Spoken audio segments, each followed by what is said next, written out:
അപ്പോൾ നമ്മുടെ ഇന്നത്തെ വീഡിയോ എന്ന് പറയുന്നത് വേറെ ഒന്നല്ല കേട്ടോ. നമ്മുടെ താണാവിൻ്റെ ഇവിടെയുള്ള ചീര, കിഴങ്ങ് അങ്ങനത്തെ നാടൻ വിഭവങ്ങൾ മാത്രം വെക്കുന്ന ഒരു അമ്മച്ചിയുടെ കടയാണിത്.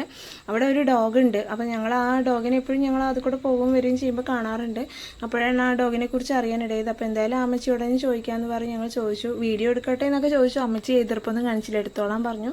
പിന്നെ ഞങ്ങൾ ആ ഡോഗിൻ്റെ കാര്യങ്ങളൊക്കെ ചോദിച്ചു അമ്മച്ചിനോട്. അപ്പോൾ അമ്മച്ചി പറഞ്ഞു തീരെ ചെറിയ കുട്ടിയായിരിക്കുന്ന സമയത്ത് ആരും വളർത്താൻ കൊണ്ടുപോയതാണ്. അപ്പോൾ ഈ അമ്മച്ചി നന്നായി നോക്കുമെന്നൊക്കെ പറഞ്ഞിട്ടാണ് കൊടുത്തയച്ച് വിട്ടത്. പിന്നെ അമ്മച്ചിക്ക് പെട്ടെന്നൊരു സ്വപ്നം കാണാൻ എന്തെങ്ങനെ ഉണ്ടായതാണ്. അപ്പോൾ അതിനെന്ത് വയ്യാന്നൊക്കെ പറഞ്ഞിട്ട് അപ്പോൾ നോക്കാൻ കൊണ്ടുപോയവരോട് വിളിച്ചു ചോദിച്ചു എങ്ങനെയുണ്ട് കാര്യങ്ങളൊക്കെ ചോദിച്ചു. അപ്പോൾ ഒരു കുഴപ്പമില്ല എന്ന് പറഞ്ഞു. അപ്പോൾ കാണാൻ വരട്ടെ ചോദിച്ചപ്പോൾ വേണ്ടെന്നൊക്കെയാണ് അവർ പറഞ്ഞത്.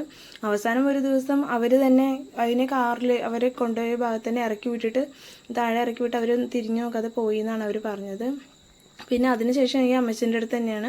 അപ്പോൾ എന്തായാലും അവർ ഏതോ ഹോസ്പിറ്റലിൽ വർക്ക് ചെയ്യുന്നവരാണ്. അപ്പോൾ സാനിറ്റൈസർ കയ്യിൽ ആക്കി ആ ഡോഗിൻ്റെ മേത്ത് തേക്കലാണ് ഇവരുടെ സ്ഥിരം പരിപാടി തോന്നുന്നു. അപ്പോൾ എന്തായാലും അതിൻ്റെ ശരീരത്തിലെ രോമങ്ങളും ഫുള്ളും കൊഴിഞ്ഞു പോയൊരവസ്ഥയിലാണ് അമ്മച്ചി കണ്ടത്. ഇപ്പോൾ എന്തായാലും അമ്മച്ചി നല്ല രീതിയിൽ തന്നെ അതിനെ കെയർ ചെയ്യുന്നുണ്ട്. അമ്മച്ചിൻ്റെ കൂടെ തന്നെയാണ് കടയിലേക്ക് വരലും അമ്മച്ചിൻ്റെ കൂടെ തന്നെ വീട്ടിലേക്ക് പോകലുമാണ്. വെളിയിലേക്ക് എവിടേക്കും പോകില്ല. ഇപ്പോൾ ഇത് അതിൻ്റെ ശരീരത്തിലെ രോമങ്ങളൊക്കെ വീണ്ടും എടുത്ത് വന്നുകൊണ്ടിരിക്കുകയാണ്. അമ്മച്ചി അതിനെക്കുറിച്ച് പറയുമ്പോൾ തന്നെ അമ്മച്ചിക്ക് വല്ലാത്ത സങ്കടമാണ്. കാരണം അത്രയും അവരെ കുട്ടിയെ പോലെയാണ് അമ്മച്ചി അതിനെ നോക്കുന്നതും. അപ്പോൾ നമ്മുടെ ഇന്നത്തെ വീഡിയോ എന്ന് പറയുന്നത് ഇത്രയേ ഉള്ളൂ. നമ്മൾ അധികവും മിണ്ടാപ്രാണികളുടെ വേദനകൾ കാണുന്നതുകൊണ്ടാണ് നമ്മളിങ്ങനെ ഓരോ കാര്യങ്ങൾ ചെയ്യുന്നത്. അപ്പോൾ എന്തായാലും നമ്മളെ എല്ലാവരും സപ്പോർട്ട് ചെയ്യുക, സബ്സ്ക്രൈബ് ചെയ്യുക. നമ്മൾ വീണ്ടും ഒരു വീഡിയോ ആയിട്ട് ഇനിയും വരുന്നതായിരിക്കും.